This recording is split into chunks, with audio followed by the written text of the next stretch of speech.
What's up and welcome to the Pro Day Podcast. I am your host, Josh Jackson, and today we're going to be talking about the reason for sports performance training. Why do it? Let's jump into it. So with sports, there's layers. Today I'm going to be talking about two of those layers, the team layer and the personal layer. So the team layer is all centered around championships, your record, and your reputation as a team. This focuses on the group itself. The other is the personal layer, or you as an individual. So I've broken this down into three tiers. The three tiers are the tiers to personal skills and development. The first one is, what are your specific sport abilities?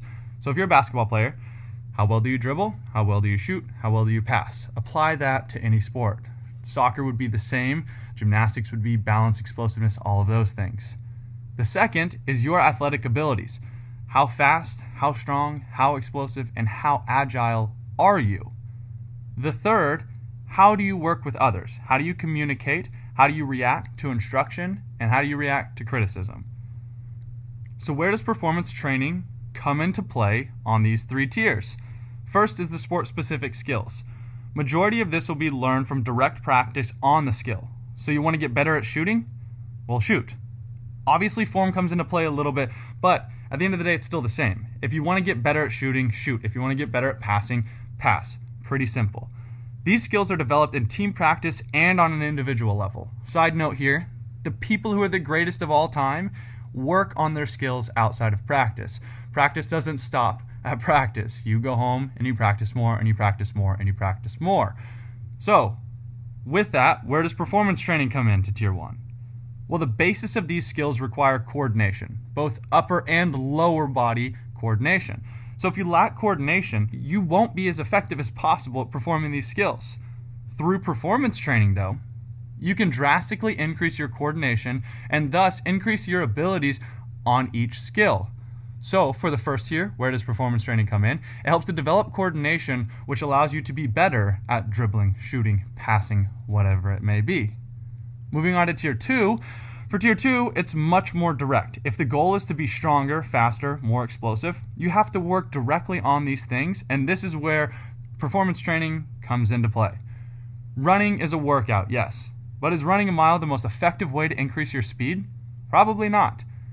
Is doing some squats going to increase your vertical by 4 inches? I mean, maybe, there's a chance, but with proper variation in weight, sets, style, form, all of those things, you can almost guarantee yourself that you're going to see some sort of increase. Here's where using sports performance training is essential. By using sports performance training, you're using experts in their craft to ensure that your efforts don't go unrewarded. The last thing you want to do is put in a lot of work and not see anything out of it. Here's an example to paint a perfectly clear picture. If you were having heart problems, you wouldn't go to your dentist for answers. Although they are technically a doctor, the cardiologist is going to be the one with the most insight and the highest level of expertise on the subject. Same is true with coaches and trainers. Although the goal is to make you the best baseball player, soccer player, basketball player, gymnast, lacrosse athlete that you can be, the expertise of the two tend to be different. The coach is supposed to be the best practitioner of individual and team abilities in their particular sport, whereas the trainer should be the best practitioner of the individual's overall athletic abilities. The coach is focused on that specific sport, the specific things we talked about earlier in terms of basketball, shooting, dribbling, passing. Whereas the trainer's whole goal is to make you the best athlete. So when it comes to a specific athlete, both the coach and the trainer are needed. The coach is needed to teach specific sport-based skills, and the trainer is needed to make sure that the athlete possesses the athletic abilities to perform at the highest level. When you achieve both of these, you have a complete athlete. And with hard work, that complete athlete could be the next great athlete.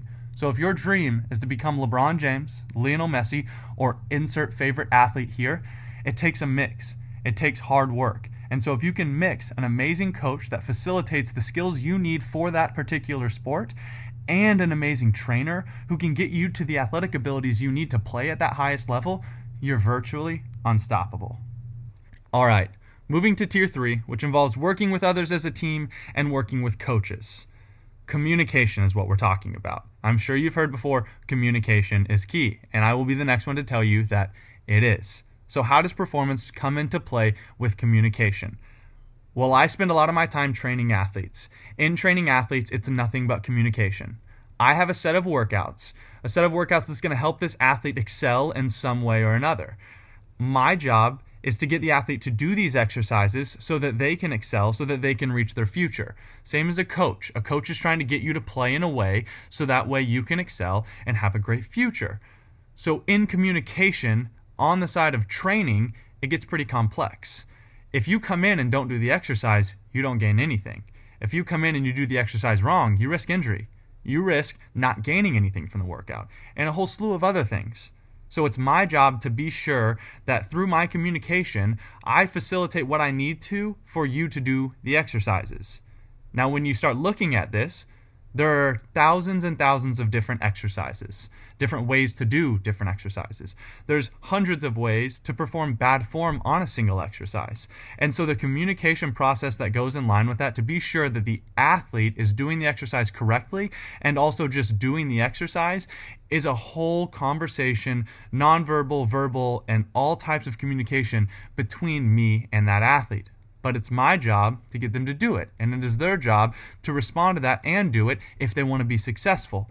So how does it come into play? Well, it's everything. It's learning how to communicate. It's learning how to apply different things to help them in different ways. It's learning why they're doing what they're doing and how they can do it differently to help get a different outcome. It's everything. If you can communicate, you can learn. And if you can learn, you can develop. So in summary, the reason for sports performance training, well, there's many. We talked about all of them today, whether it's increasing coordination, increasing your actual athletic abilities, or increasing your level of communication. All of those things go into play with being an all-around amazing athlete. So, do you need to do it? Well, that's up to you. Should you do it? Well, that's up to you. But when you start looking at your athletic career and thinking about your goals and aspirations, are you doing the things that you need to be doing to achieve those? Are you working day in and day out on coordination, on balance, on your athletic abilities, on your communication skills? That's what it takes to play or perform at the next level. So if you have aspirations, be sure you're following those aspirations, putting in the work necessary, and making changes in the ways that you need to be successful. All right, that is the end of the podcast. Thank you all so much for listening. If you have any questions that you want answered personally, please reach out and let us know. If you're interested in training or have questions about how to pick the right trainer, is your coach doing enough, and so on, DM us, message us, send us an email, whatever it may be. We would be so happy to answer those questions for you. Thank you all so much for listening, and we will see you next time.